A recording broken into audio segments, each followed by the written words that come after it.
Olá, TUTAMÉIA está ao vivo, como sempre trazendo para você um personagem, uma entrevista, alguém que nos ajude a compreender melhor o momento em que vivemos, para que a gente possa atuar melhor, viver melhor nessa quadratura tão difícil aí para a humanidade, né?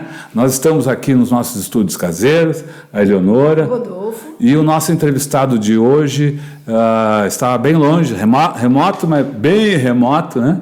Ela está acendendo a luz ali para ficar mais legal aqui, né?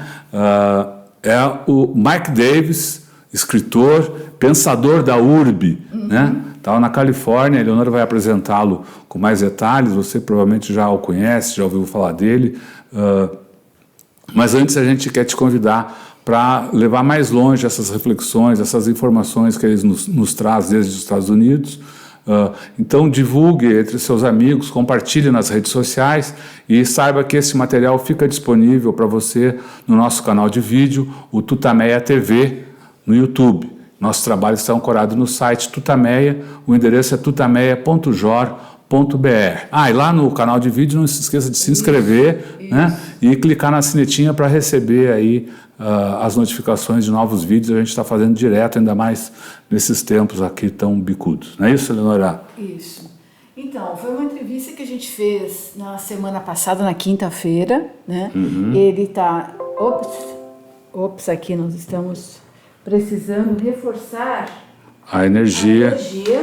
Um minutinho só, vai falando, Rodolfo. Então, essa entrevista, como disse a Eleonora, a gente fez na quinta-feira, fizemos aí pela internet, fizemos gravada para garantir, porque, como você sabe, a internet, nesses tempos aí de todo mundo em casa, ela está dando picos, está tendo problema. Então, vamos fazer uma...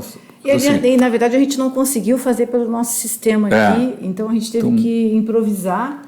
Mas deu para fazer, o som está bem razoável, pelo que a gente pôde acompanhar. Então, mas você estava falando um pouquinho mais do trabalho dele. É um cara que, como eu havia dito, pensa a urbe, né? Pensa os problemas das cidades, do planeta, né? Isso. Ele é um escritor, historiador, pensador da cidade. Circulou uns tempos atrás, acho que umas 2 semanas, um texto dele muito bom sobre a pandemia. E a gente tem aqui um livro, vou botar aqui um livro que ele publicou aqui pela Boitempo, O Planeta Favela, em que ele justamente debate as questões, né, do capitalismo na cidade. E a gente resolveu conversar com ele sobre a pandemia, sobre o que a gente pode esperar de mudanças, né? Sobre geopolítica, sobre economia, sobre política. Então, é uma entrevista bem diversificada, assim. O que ele falou, Rodolfo, que você gostou mais? A entrevista é em inglês, hein? Então, a entrevista é em inglês, mas a gente já fez um texto que dá um resumão do que foi discutido lá, que é mais ou menos o que a gente está conversando aqui. Esse texto já está no nosso site, então, se você quiser acompanhar a entrevista com o texto ao lado, é só entrar lá no tutameia.jor.br. Ela está na capa, né? Tá entre as entrevistas em destaque. Você rola um pouco a página, vai chegar lá no texto do Mike Davis. Bom, eu não vou falar ainda da coisa que nós destacamos no título, mas eu queria... porque a entrevista começa com ele dizendo o que alguns especialistas já afirmaram, mas ele traz números e digamos, comprova a sua tese, que é o seguinte: a pandemia ainda não mostrou sua face mais terrível, sua face mais cruel. Para afirmar isso, ele vai buscar os exemplos históricos, a nossa agora tão conhecida de todos, né, gripe espanhola, que no início do século passado fez um arraso no mundo todo, né? Mas ele lembrou o seguinte: todo mundo fala de como ela foi terrível para a Europa. A gripe espanhola que, na verdade, começou nos Estados Unidos, né? Questão de marketing ali, né? Enfim, mas que sempre se fala, né, de que como ela foi importante para a Europa, provocou mudanças em guerras, enfim. Mas a mortandade aconteceu na Índia. Isso. Né? 20 milhões a 22 milhões de pessoas foram dizimadas pela gripe espanhola na Índia. 60% da população. Que na época a Índia vivia sob o jugo do Império Britânico, né? E a população... E por que ocorreram todas essas tantas mortes? Por causa das baixíssimas, péssimas condições sanitárias. Então, esse desenho aí, você provavelmente já está fazendo um quadro na sua cabeça de por que hoje ele afirma que a pandemia ainda não mostrou sua face mais terrível, porque ela está apenas chegando à África. Né? E o que vai acontecer? Uma África na América do Sul, no Brasil, né, onde a gente tem as condições sanitárias péssimas, né, para a maioria da população. Então, a gente, infelizmente, tem um quadro bem ruim pela frente. Agora, ele fala de muitas coisas, né? Ele fala por que a gente está vivendo essa pandemia, né? Qual é a razão, né, que a gente já teve casos de coronavírus, né, nos últimos anos. A indústria farmacêutica não se interessa por esse tipo de remédio, né, por desenvolvimento de vacina, que são processos muito caros, né, exigem muita pesquisa, muito tempo, não são necessariamente rentáveis. Então, a indústria farmacêutica sempre prefere investir nos remédios da classe média ou classe alta, remédios para disfunção erétil, para outras dor de cabeça, coisas que são mais rentáveis. E o estudo, né, de vacinas, de antivirais, fica para as calendas. Ele fala, né, então, bastante dessa questão das grandes farmacêuticas, da necessidade, né, da saúde pública universal, que virou, né, acho que praticamente um consenso no mundo todo, e das razões da pandemia, o que ele fala? Então, ele aponta, como também outros vêm apontando, mas ele de novo traz as bases, as razões, que a gente vive numa época de pandemias, né?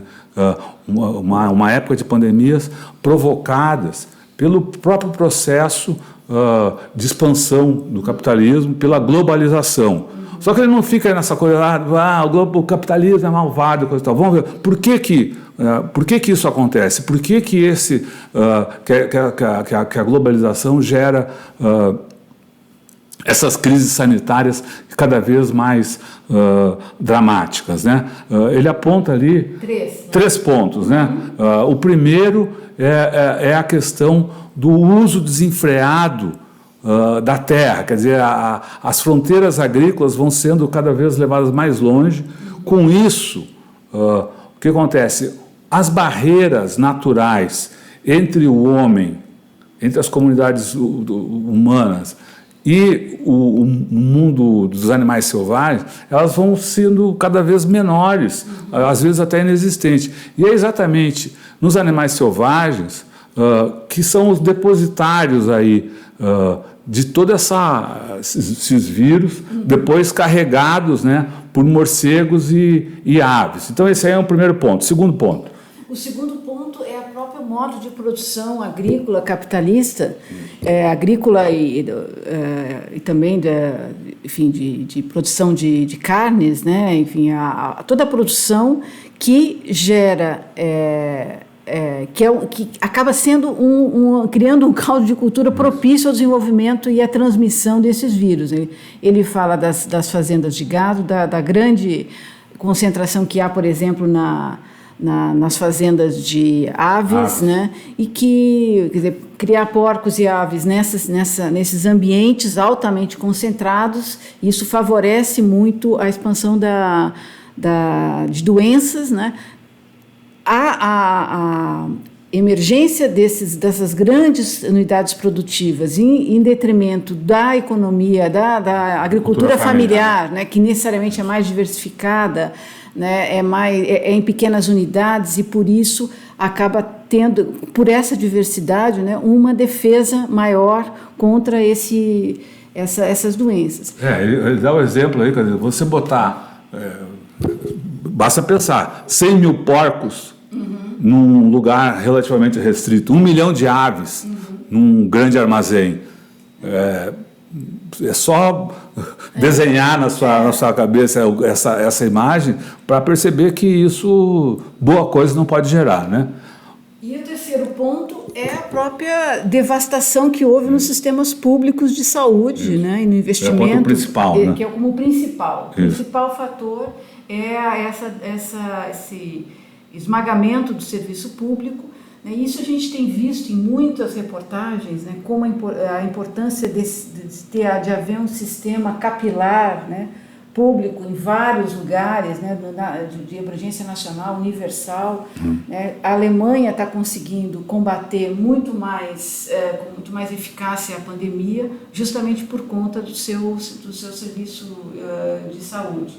Vamos fazer um parênteses aí, porque a gente leu ao longo dessa semana uma coisa que está nos intrigando bastante, que é exatamente isso. A Alemanha está com um número grande de casos de infectados, né? Um número compatível aí, é relativamente menor do que Itália e Espanha, mas é compatível com o tamanho da sua população aí.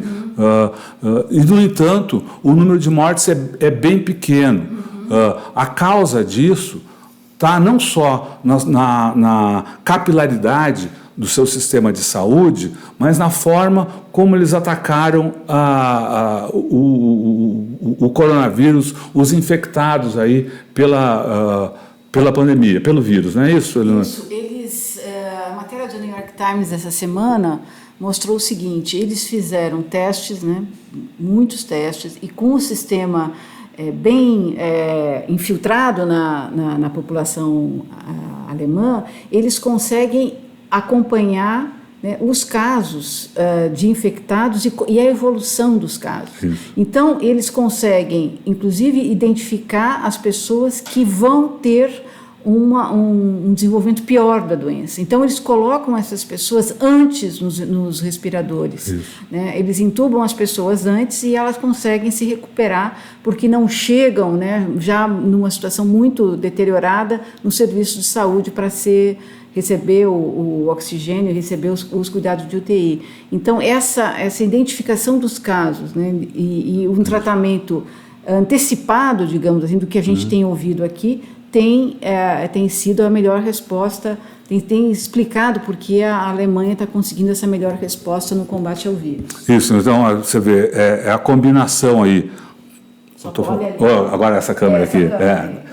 Então, aí, é a combinação aí de um sistema nacional de saúde poderoso com uma avaliação científica, médica, né, comandando esse tipo de tratamento, dando importância prioritária à vida, né, coisa que outros tantos países não estão fazendo. E é exatamente quem dá importância prioritária à vida é que está se saindo melhor nesse mundo. Eu acho que essa aí foi a avaliação aí, de geopolítica, talvez mais importante aí da entrevista com o Mike Davis, foi o título, não é isso?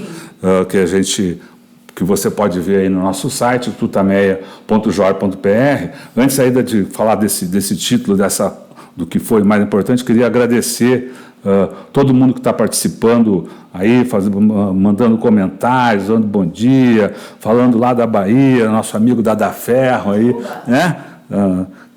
Lá do interiorzão da Bahia, enfim, todo mundo que está aqui, muito, muito obrigado aí pelos comentários, pela audiência.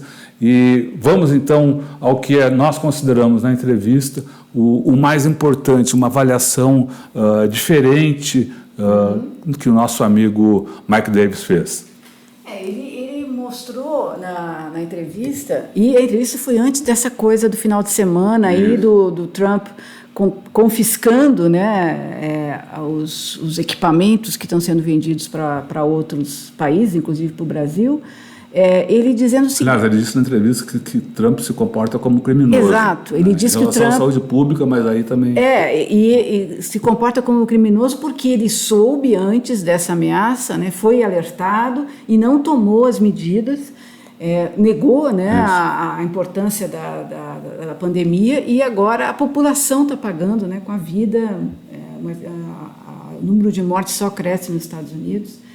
Mas ele então, ao avaliar, né, essa situação, ele disse que cresce, né, a importância da China e de Cuba, e que a China se transformou, pela sua forma de atuação, como uma liderança moral da humanidade nesse momento.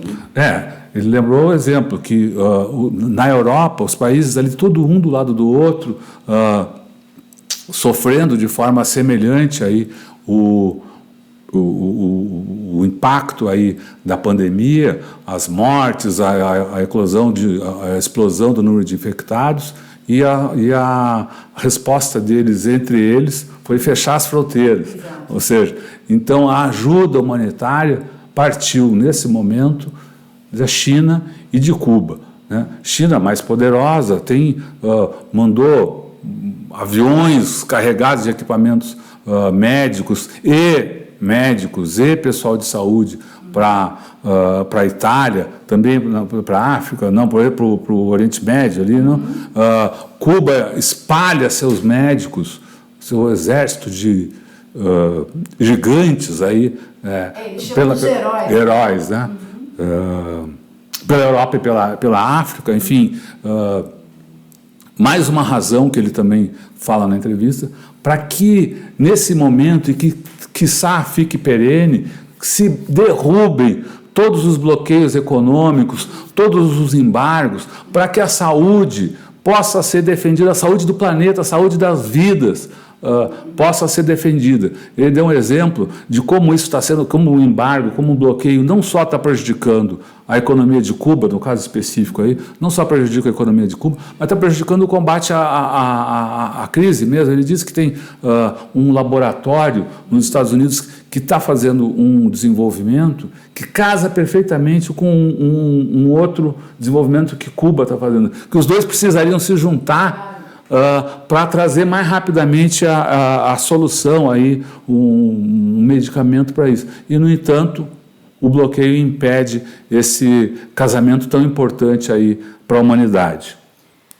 Bom, e ele fala das mudanças do capitalismo, da própria questão das cadeias de produção, que hoje norteiam, né, a produção capitalista, que isso tudo está sendo colocado em xeque.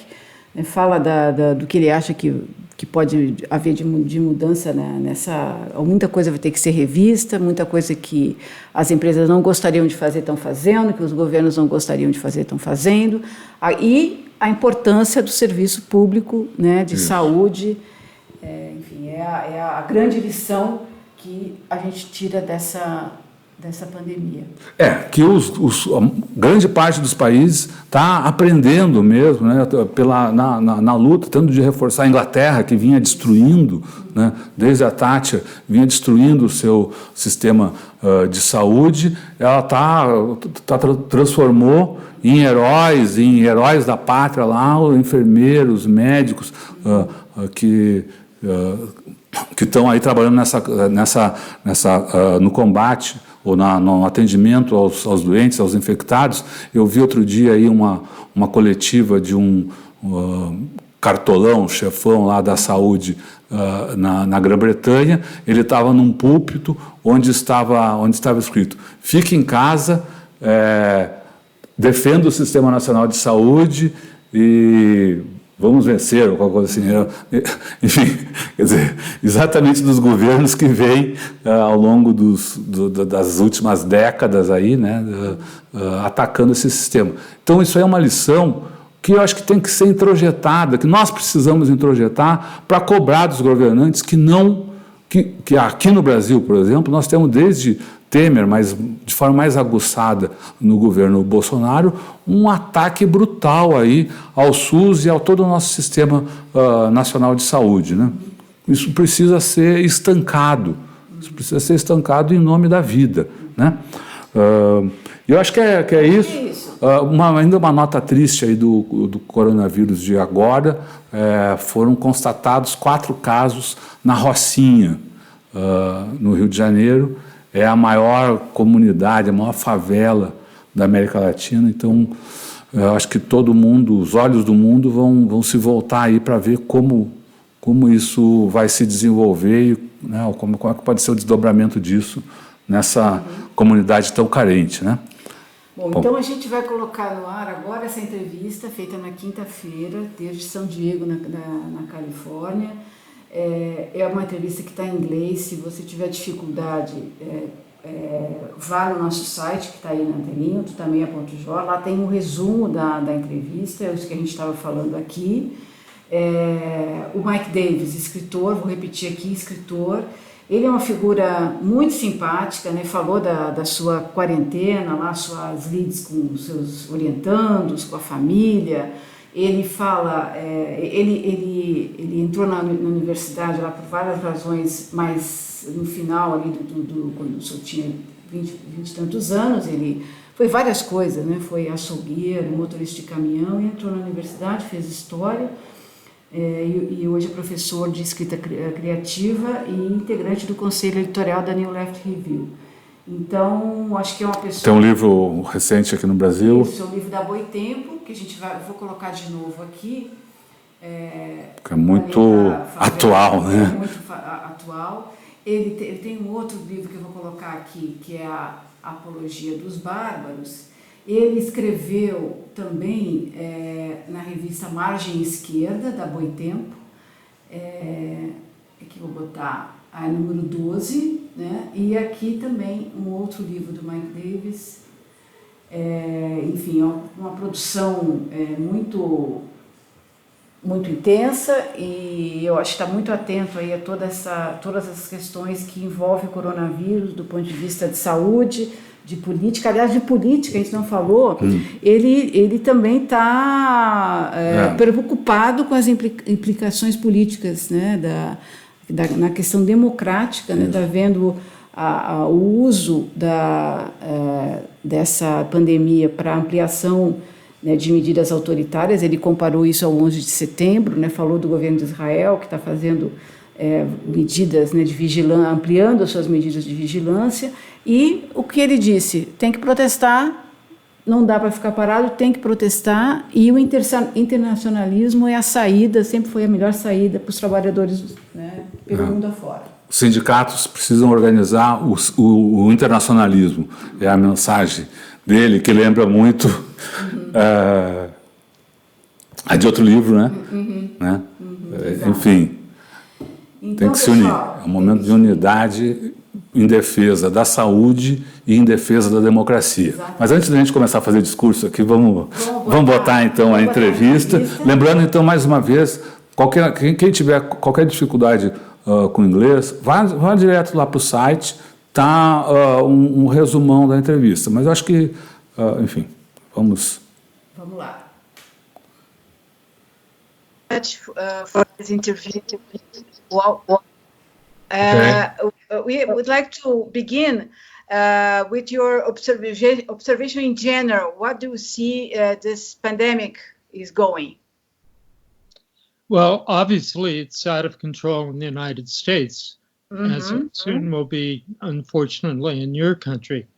But we're really on the doorstep of what could be the real massacre of humanity in this pandemic, because outbreaks are beginning in virtually every African country, and of course in the slums of India and other parts of South Asia. And if you go back to the 1918, 1919 so-called Spanish flu, even though it first appeared in Kansas in the United States, the story that's usually told is about the 700,000 Americans who died from it and its role in shifting the balance of power on the Western Front, almost immobilized the German army. But in fact, 60% of the people who died in this greatest single mortality event in history died in Western India, where the British had forced grain exports to England, where the Indian armies had confiscated grain to conduct their campaigns in in the Middle East. And it encountered people who were semi-famished or actually starving. And of course, when you are, even if you just simply have malnutrition, it suppresses you, compromises your immune system. Plus, many people had survived cholera and so on. So 20 million people, maybe 22 million people died in India. And the Spanish flu actually was reshaped by its encounter with the sanitary conditions and co-infections by other diseases in India. So what we could see in the slums, and 70% of the urban population of Africa, the most rapidly urbanizing part of the world, live in slums. 40% of the population has no access to clean water or sanitation. If you tell people you have to wash your hands all the time, they're unable to do it. And the 70% of the population lives in the slums. How can they practice social distancing? Moreover, there's still 24 million people with AIDS, HIV/AIDS in sub-Saharan Africa, millions of people with tuberculosis. And the final point about this is one of the lessons of India in 1918 was that flu can become a gastrointestinal infection as well as a respiratory infection. And the minority of the cases today, people are having symptoms like diarrhea and vomiting, nausea. So they're experiencing gastrointestinal infections. And 40 years of studies about coronaviruses in animals like pigs and cattle, which have been decimated by their own pandemics of coronaviruses, is that the respiratory infection is far less deadly than the enteric or gastrointestinal infection. So the possibility exists, and a number of articles have been written about this in the medical press, that not only would the virus be reshaped and mortality rates soar in the slums, but this poor sanitation conditions may promote a switch to a kind of oral, to a fecal-oral mode of transmission with a higher death rate possibly than the respiratory. So what you are saying is that the pandemic has yet to show its worst face. It hasn't shown its worst face yet. That's exactly true. And of course, the medical response in Africa would be, the parameters of that are the fact that West Africa, including Nigeria, 4 of the 5 worst medical systems in the world. Kenya exports lots of very well-trained doctors and nurses. It has exactly 130 intensive care unit beds for a population of 50 million. Sudan almost has the same population. It has only 30 beds. South Africa is the richest country, is in a better position, but it has a gigantic population of people with pre-existing conditions. So this could become even more of a killer disease under these conditions. And at the same time, only Cuba and China have initially responded to the urgent request for American aid. And I think you could claim that the moral leadership in humanitarian crisis, which the US used to claim, has been abandoned by President Trump. And I've written a lot criticizing myself and other people on the American left, because we too are far too inwardly focused. We have our own kind of version of America first. And that has to change immediately, because during the presidential primary, which is very exciting because you had 2 left candidates, Bernie Sanders and Elizabeth Warren, but neither of them ever talked about world poverty or the needs to cancel debt in the global South. It was just totally off the radar screen. And that's been true for a large part of the American left as well. We need to turn that around completely and begin to act like internationalists. And how about Brazil? What do you think it will happen here? I have no idea because I've not read anything because I don't read Portuguese to understand how this works out in a federalist system. Now, in the United States, people have started talking about Darwinian federalism because Trump early on said, look, if you want all these supplies, well, the states are going to have to go out and get them for themselves. Okay, it's not my responsibility. So it created this mad competition where every state and then, most cities and local governments were out there desperately competing to find protective gear or test kits. It's been a total catastrophe.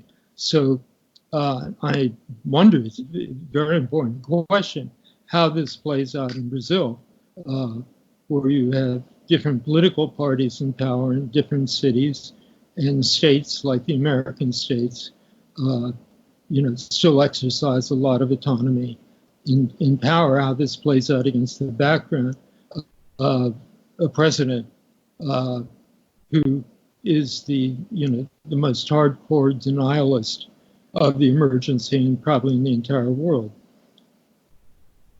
Okay, how do you evaluate Mr. Trump's response to the crisis?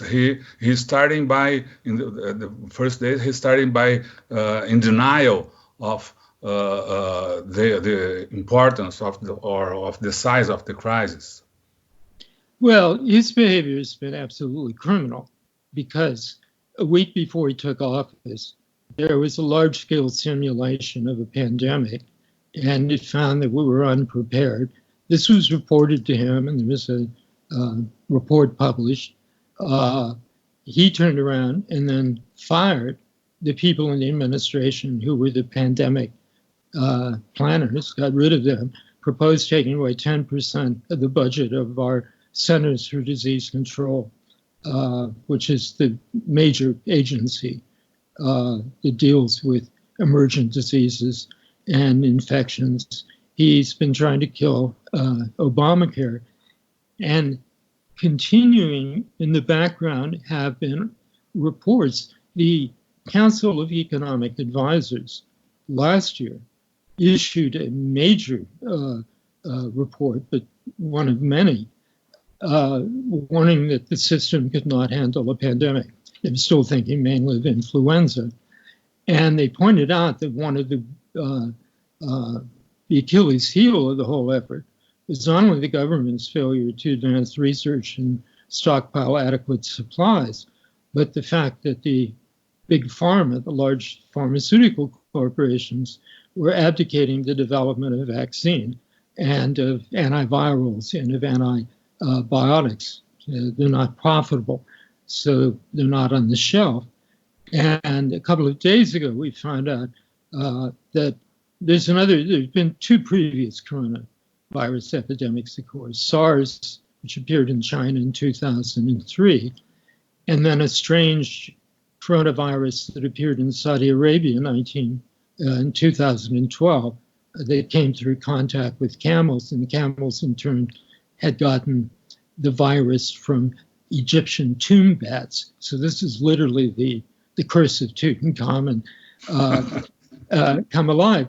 Well, researchers in Texas at the Institute of Tropical Medicine developed a vaccine against this last coronavirus, the Middle East Respiratory Syndrome, or MERS. It's been sitting in a freezer for 4 years because it's been offered to various pharmaceutical companies. Nobody's interested in it. The government decided it was not a priority. But the people who developed it are almost positive that if it had been available in quantity and not just a little bit in their freezer, it would have provided some kind of cross immunity in the current outbreak. They would have tested it early on in China, and then if it already existed in some quantity, it could immediately be used, even if it didn't actually prevent outbreaks of COVID. It could greatly reduce the mortality. And there it is, locked away in a freezer. So why the pharmaceuticals companies are not interested in this kind of product? Well, imagine you're on the board of General Motors in Detroit, and one of your engineers comes to you with this fantastic invention, a car that never needs repairs, that will last forever, and can be made and sold very cheaply. What would be the reaction of the board of General Motors? Absolutely not. That probably, the first step would be to suppress this design and keep it a secret, because it would be a death threat to an industry that depends on constant turnover of styles and cars. Likewise, with the pharmaceutical industry, why develop a vaccine when it may not be needed, or if it is needed, there's no future market for it. Antivirals require tremendous research commitment, but they're not considered profitable at all. Antibiotics, which are essential to combat this plague in hospitals across the world of antibiotic-resistant bacteria. They kill 40,000 Americans die in hospitals because of hospital infections they've gotten. So, and the drug companies, many of them spend far more on advertising than they do on research and development. They buy up new research from smaller firms, and on occasion, instead of taking on manufacturing these discoveries, they will suppress it. There are a whole number of cases where that's happened, when they see something that's a potential threat to their patents. So in many ways, Big Pharma, who defends its monopoly power by saying that it's the essential source for drug development, have really become rentiers.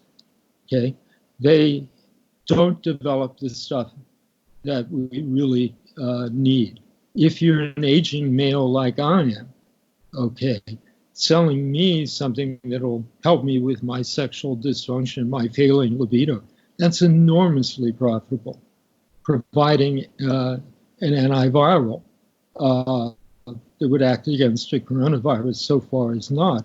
And the government has never used its powers to compel manufacturing of this, and it has never done what was done in earlier in American history, which is the public production of lifeline medicines. The first influenza vaccination was developed in the U.S. It was developed by and manufactured by the U.S. Army in World War II because they feared a repeat of the Spanish flu. Jonas Salk, who's famous for the polio vaccine, developed it. There's plenty of precedent in American history for this. But even in the current emergency, the Trump administration has failed to use the law that was passed in the Korean War and is used routinely all the time by the Department of Defense in weapons programs called the Defense Production Act, where basically they can tell a company, you can't be making other things. You have to concentrate and make this. We'll pay you well, but you have to make it for us first. It's used. New York Times said it's used 300,000 times a year in defense contracts. He's refused to use it to compel the manufacturing of essential medical supplies, the test kits. And you have to think about this. He brags that the United States is the most advanced country in the history of the world. It has the most superb research and scientific medical skills ever developed. Yet the New York Times the other day had to do a full page of sewing instructions on how to make a surgical mask at home, because are probably about a third of the nurses now who are working in this pandemic don't have the standard protective mask or access to one. It may be weeks. So thousands of people are sewing that. That's pretty low tech. I mean, in a sense, this is back to the 17th century. Plagues in Italy, everybody's home designing masks and making masks.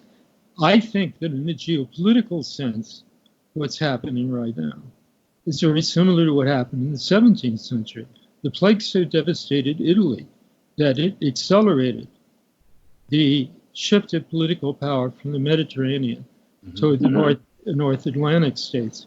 And we're seeing an accelerated version of the decline of American dominance, prestige, leadership, where the Chinese have stepped in the gap.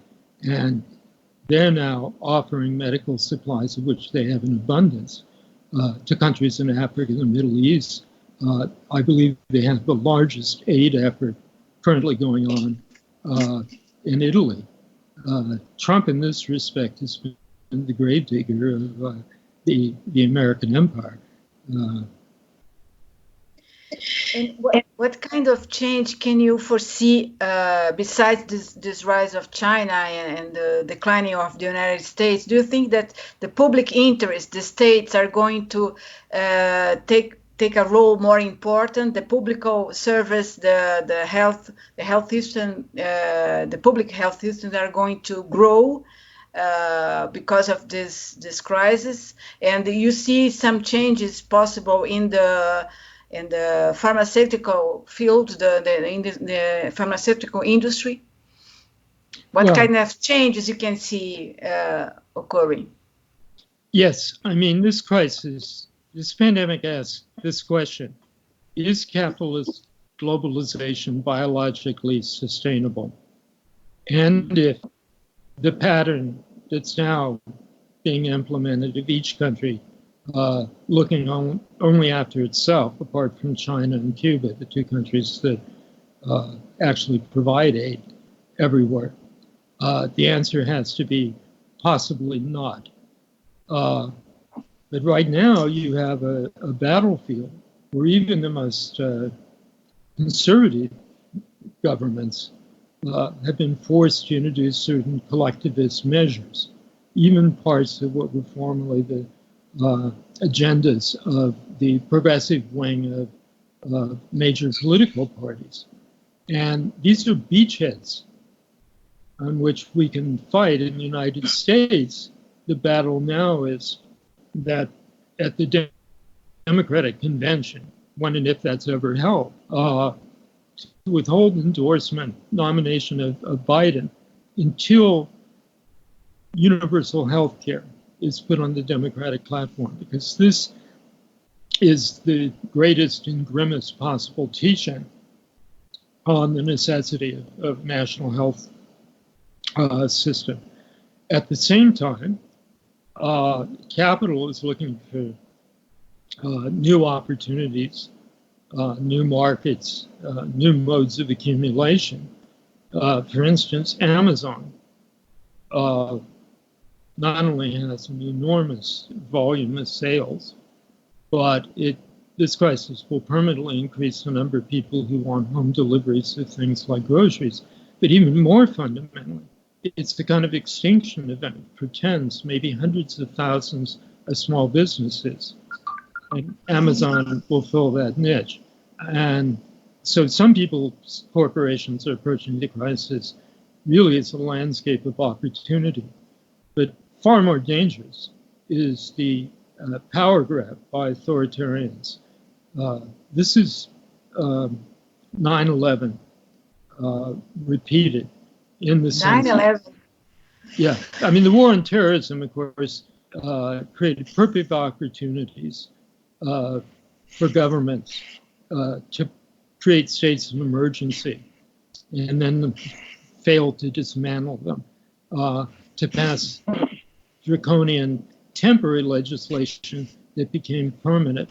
And of course, the same thing's going on right now. A good example of that is in Israel, where Netanyahu faces a loss of power to an opposition coalition, and he himself is facing a felony trial. So he basically tried to throttle parliament, and he turned the Israeli Internal Security Agency, the Shin Bet, into the frontline health organization. Gave them an excuse to just listen to everybody's phones and conversations. So because we all live in surveillance societies, or at least embryonic surveillance societies, there's an enormous danger here. So it's so important that progressives and socialist forces around the world and unions above all, don't abdicate striking or protests, because we're in a battle, and it's essential that we define what a people's solution to all this is programmatically. But we can only do that if we retain the internationalism, which has always been the best quality of the left across the world. Outstanding examples in your country, in your history, and in the whole period of the American left that I lived through in the 70s and 80s. I mean, we were trying to march in step with our heroic sisters and brothers across Latin America, fighting dictatorship and mass murder.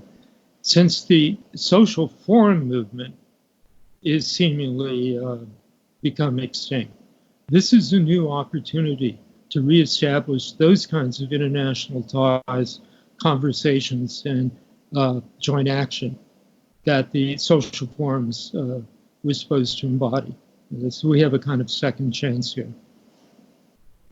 So what you're saying is that now, facing this coronavirus crisis, humanity has not only to fight the virus, but has also to struggle in defense of for more democracy in the world, so that the resources of the world are better distributed between all the people.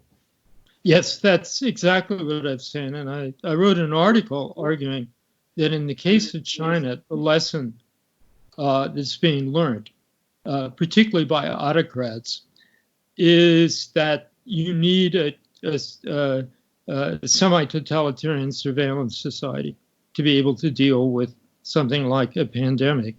But I fail to understand how putting 1 million Uyghurs in concentration camps, or surveying all the jaywalkers in China, as they've done, and lowering their social credit, has anything to do with China's actual success in suppressing the first wave. The most important things were they had adequate supplies. There have been big cutbacks in medicine, actually, in China, but their medical research establishment is world class. But most of all, they had an organized grassroots. 90.5 million members of the Chinese Communist Party, so that they organized down to the apartment block. And one doesn't have to support the policies of the Communist Party to see in this the necessity of mobilizing popular courage and having grassroots organizations and volunteers who can take charge of this on the micro level. But I fear that the lessons learned from China is, and Trump and the Republicans are just incredibly jealous of China.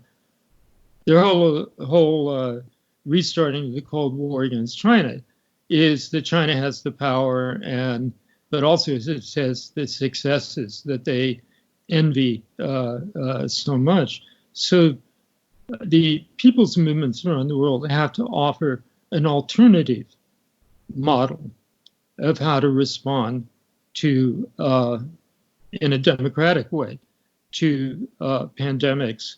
But we're also the only ones who are able to explain publicly in clear and passionate language that the conditions that these pandemics, and we live in an age of pandemics. This is, influenza, pandemic influenza could occur tomorrow morning. The risk hasn't been reduced at all. But you ask yourself, why is all this happening? And it's a result of capitalist or globalization in three senses. First of all, the destruction of tropical forests and rainforests by multinational logging companies and by forest clearance for raising beef have broken down the natural barriers between us and wild mammals who we've only had occasional contact with in history. And those mammals, in turn, are in contact with the major reservoir of coronaviruses, which is in bats. For influenza, it's wild birds. The second thing, of course, is the switch from smallholder agriculture to factory farming and factory fishing as well. And when you put 100,000 pigs into one facility, there's several examples of this in the Western United States, or 1 million chickens, as is the case in a number of plants throughout the world, you're creating basically particle accelerators for the emergence and then the distribution of flus resident in chickens or pigs, as well as coronavirus and many other potential epidemics. And then, of course, the third and the most important thing has been the breakdown of public health investment and expenditure across the world. And that's not just a matter of medical care. Sanitation stands at the center of it. Until people have access to clean water and toilets, they are essentially the food items for this pandemic and the next one to follow. You were talking about the create a new deal.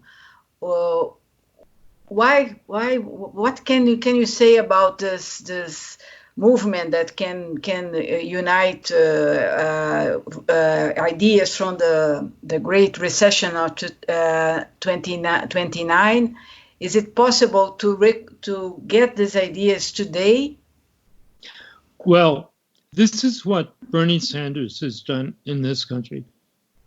He's made public health and universal medical coverage the single most important issue in the Democratic primary campaigns. He's put that issue on the top of the agenda, and millions of people have, responded to that. Ordinary working class people. Biden may have won primaries in the American South in states that were where the Democrats are largely African Americans, but polls of African Americans show them that they are ahead of everybody else in wanting to have Medicare for all, or some system of universal coverage, and control over the cost of pharmaceuticals. So in the United States right now, this has to be an essential battleground. Elizabeth Warren, the other progressive candidate, put a bill in Congress not too long ago for the public manufacture of prescriptions.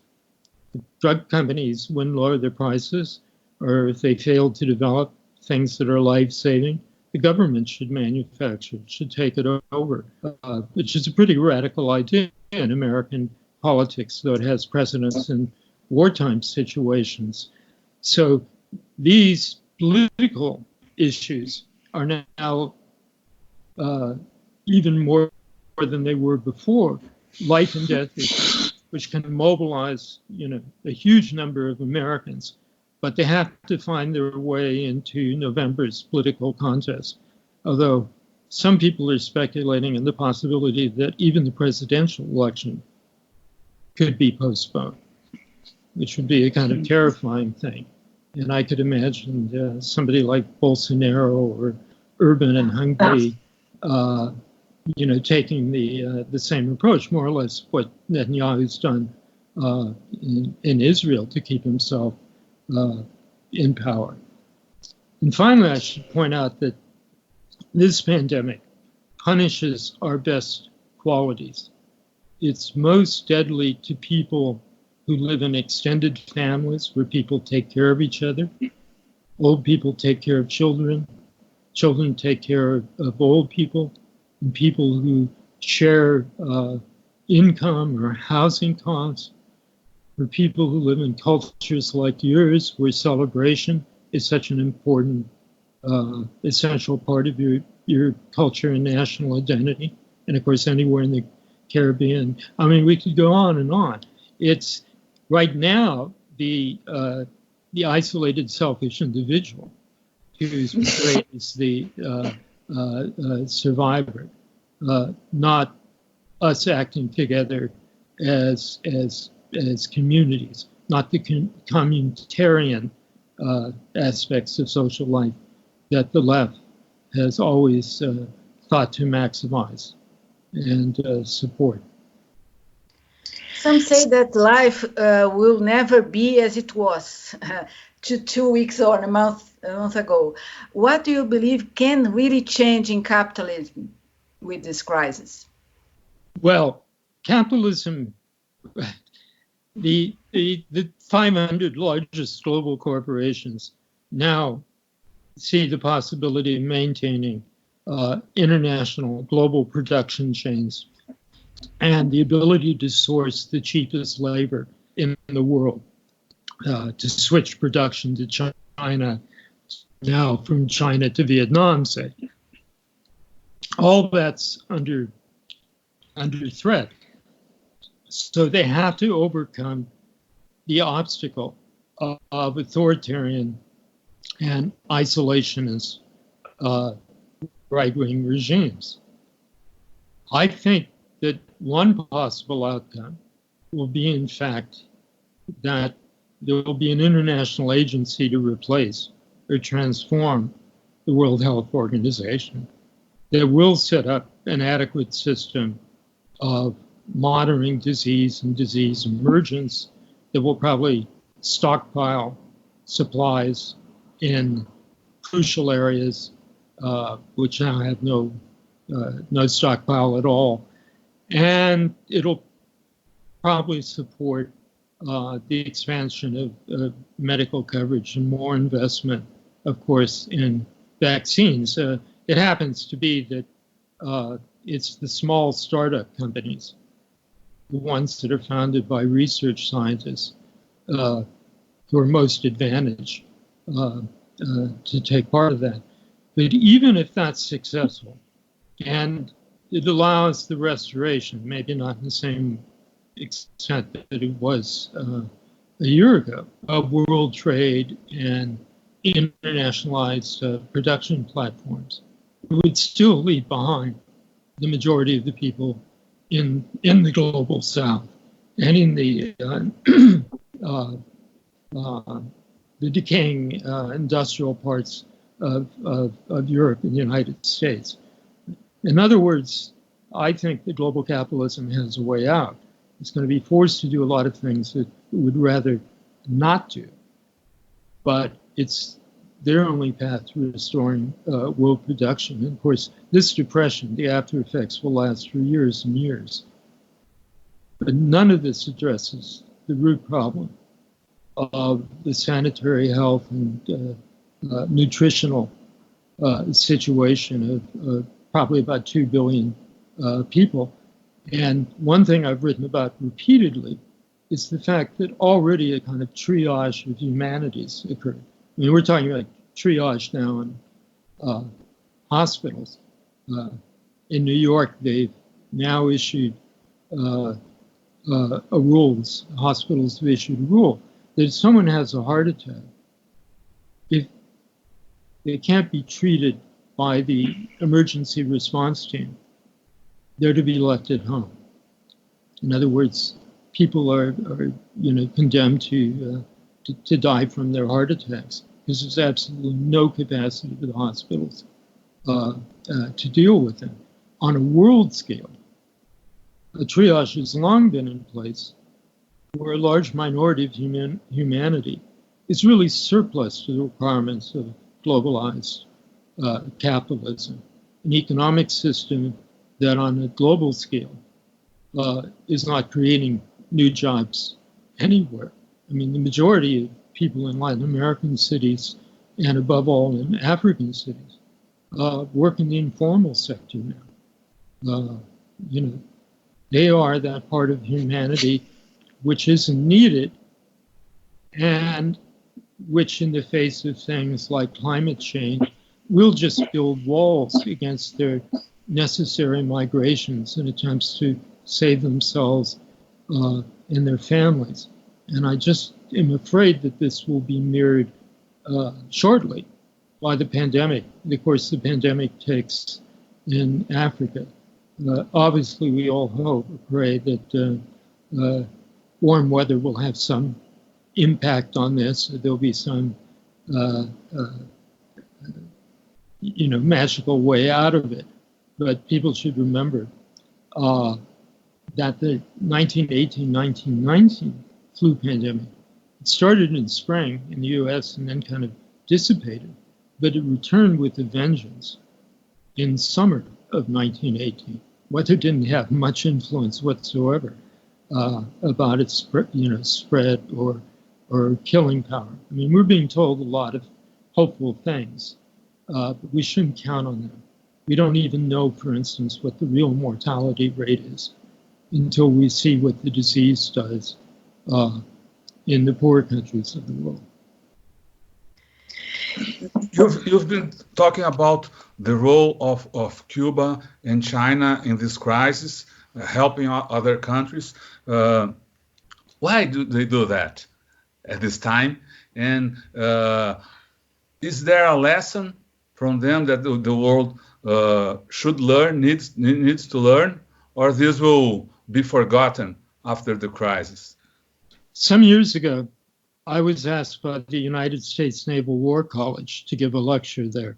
All my left-wing friends wanted me to go. But there, where?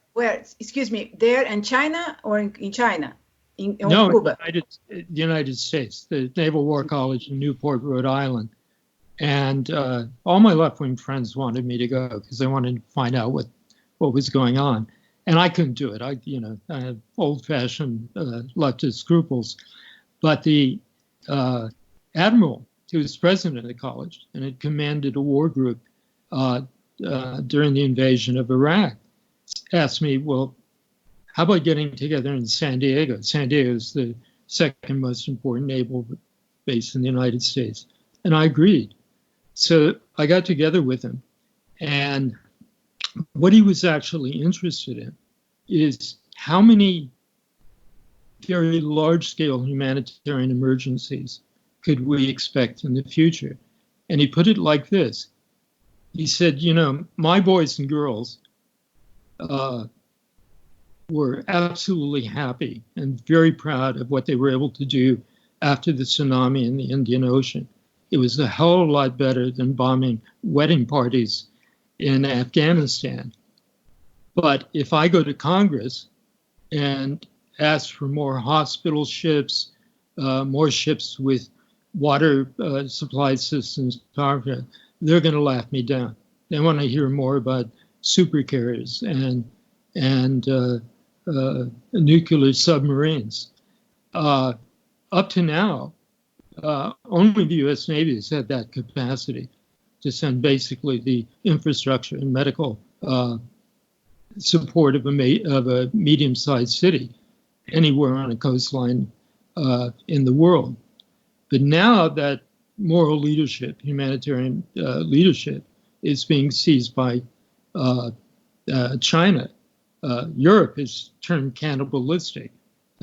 Italy's and Spain's European sisters, like France or Austria, have closed their borders and refused to send supplies. So this is an incredible opportunity for the Chinese to claim the mantle of being the moral leaders of mankind. Now, obviously, ordinary Chinese people also love the spectacle of the Chinese being, seen as heroes. But the country in which internationalism is the deepest and always has been is in Cuba. Now, of course, Cuba uses its incredible army of doctors, nurses, medical researchers as a way to generate income because of the endless American blockade. But who can doubt the internationalist spirit of Cuban doctors who are always in the front line of deadly outbreaks, suffered very large casualties in the recent Ebola outbreaks in West Africa. And to me, they're the world's real heroes and model of what should be done. The other night, American television showed a documentary on an American company which has a vaccine or serum, which combined with the Cuban anti-cancer medicine has proven almost miraculous in treating some forms of cancer. But they can't combine the two supplies in order to save cancer. They still face with the blockade, which of course Trump hadn't. I mean, Cuba's done miracles in terms, for a small country, in terms of its research achievements. And I think one of the demands right now should be to end all the blockades that stand in the way of response to the pandemic and human health. The U.S. has just withdrawn medical aid from Yemen, the country that the World Health Organization, the UN, said was the biggest current human disaster on Earth. We've refused to allow the Iranians to import vital medical supplies. The Secretary General of the UN has called for an end to fighting for ceasefires. But even more important, really, at the moment, is an end to the blockades, an end to the embargoes that prevent life-saving drugs and medical aid from reaching people wherever they are in the world. Sensei, this crisis is rising kind of solidarity everywhere. Do you think that the pandemic could change the way of people think in the world? What can we talk about this kind of mood on the pandemic? Well, of course, internationalism has to be fought for, has to be organized, particularly in countries where it's been greatly diminished, like amongst American progressives. I mean, we have the kind of paradox that there is a huge new left. The downward economic mobility of college graduates, particularly those from immigrant and working class families, has created a material interest to support socialist and left-wing ideas. And a majority of people under 30 in the United States now prefer socialism, whatever that might mean to them, over capitalism, in opinion poll after opinion poll. But we must define what internationalism means.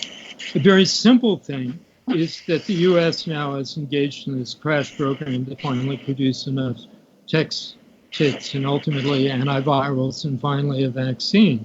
But we should be demanding that as production increases, it needs to stay increased so that those can be given to countries in need. We need to ensure that the vaccine is universally available and not just restricted to the populations of wealthy countries or the wealthy classes in poor countries. There's so many ways in which we can redefine internationalism. But to do that requires not one powerful organization or even Noam Chomsky sitting in his Boston house. It requires an incredible conversation that's already starting to take place between people like the three of us. But it needs to involve tens of thousands of activists. And in particular, I mean, the final point I would make here is this. In the United States, at least, a working class group has emerged, which you can say has that most important talisman of the Marxist idea of self-emancipation and proletarian agency. And they're nurses. The major union support for Bernie Sanders has been the nurses union. This crisis is radicalizing health workers and also people who are essential workers who get forgotten about, warehouse people, people who pick up the trash, people who are still forced to work in supermarkets. And that's a constituency that not only will support things like universal coverage, but has a deep and a very radical analysis of what is wrong, not only with the health system, but with the political system and with capitalism, particularly, the system of private hospitals, HMOs, insurance agencies, drug companies, and a Congress which has been historically bought and paid for by private medicine and by the pharmaceutical industry.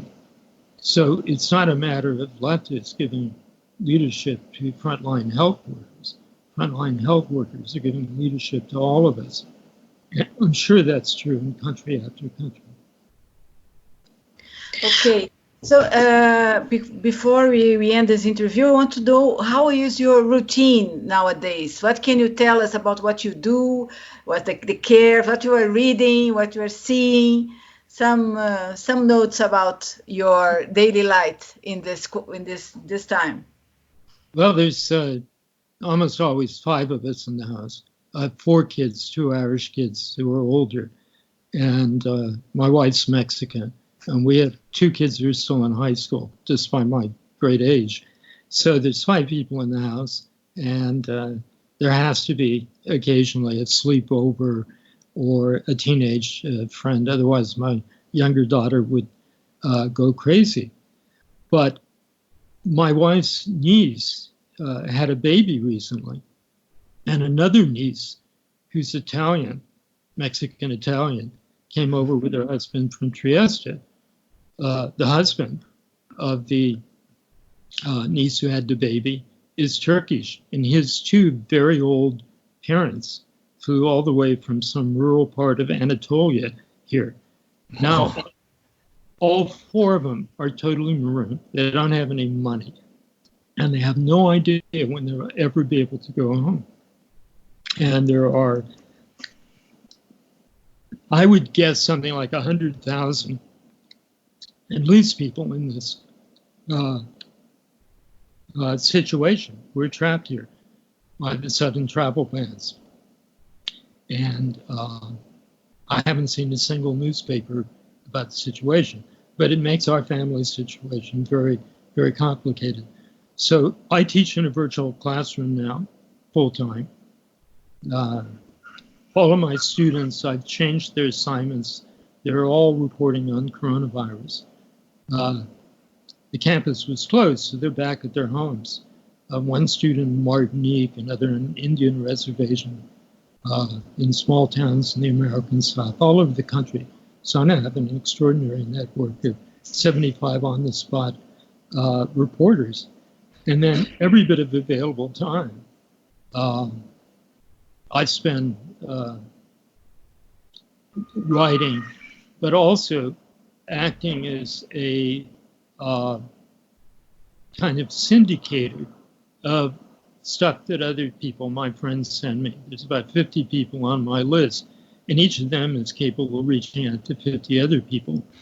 And my daughter in Belfast is working full-time, digging up amazing stuff relevant to the pandemic, and also reporting on conditions in Ireland, in England. Other friends, have their own perspectives. So this ends up to be about 5 big email packages a day, which are delivered. My problem is that after I do a research project and write a book, I immediately shift my mind and my focus to other things. And I've forgotten a lot of the microbiology that I spent a long time mastering and writing a book on avian flu in 2005. So I also need to be doing research. And I'm an old guy. I'm 74. I'm surviving two cancers. So I spend my days dreaming about just going out in the garage where I'm living now, falling asleep for 2 or 3 weeks. Okay. How about you? We are here at home making interviews. We are with our. We have 2 daughters. One is in Bahia. It's a long way from here. She was trapped in a trip. She's fine, but she's there. And we are here with the other daughter. And we stay all day cooking and cleaning the house, the clothes, and making interview and reading and writing. That's it. You're doing great work. There's so many people finding ways to be activists online. It's just an incredible energy out there. And of course, when we're active and we're doing good work, we're not afraid of anything at all. Yeah, that's right. Otherwise, I'd be sitting here looking at my where I invested my university pension, and at least half of the family's wealth was wiped out in one day. But now I don't care at all because I have a task to perform, as we all do. Yeah. Great. Thank you so much. Thank you so much. But just before we finish, we'd like to have, what's your message to all the people here in Brazil and in the world that are hearing your voice? Well, the message is simply this: don't mourn, organize. My favorite hero on the American left, named Joe Hill. I hope someday I'll have the privilege of meeting both of you. Oh. So you must survive. Okay, you too. You too. Okay. Great. Okay. Bye. Thank you. Bye. Thank you. Thank Bye-bye. you so much. Bye. Bye. Much